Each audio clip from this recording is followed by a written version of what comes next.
Sikujua kama hawa watu wapo baada ya kuwashuhudia. Guys, kuna watu bado wanalalamika kuhusiana na wazazi wao. Yaani kufeli kwake yeye anamlalamikia mtu wake wa karibu. Either mama yake, baba yake, malezi yake, hali ya hewa, uchumi, sijui nchi, sijui.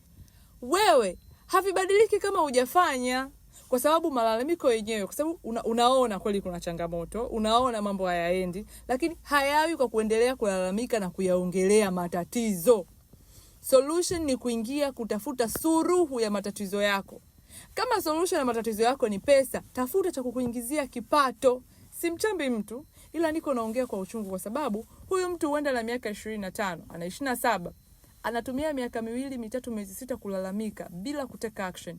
Akili yako, subconscious mind yako inakuonyesha matatizo.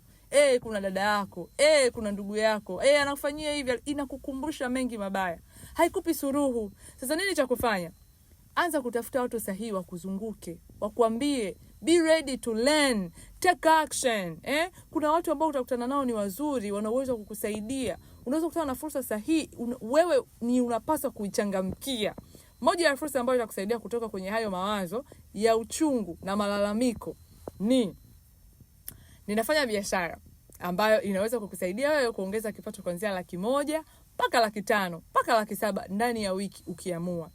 Biashara yenyewe ikoje? Namba yangu ya juu kwa bao inaweza kukuelekeza kwa kusambaza bidhaa za kiafya, kutatua changamoto fulani za mtu fulani. Wewe una uwezo wa kuingiza kipato kwa sababu dunia iko tayari kumlipa yoyote ambaye ataleta suluhu ya changamoto yake. Huyu ni Margaret Magnetic, namba iko juu kwa bao.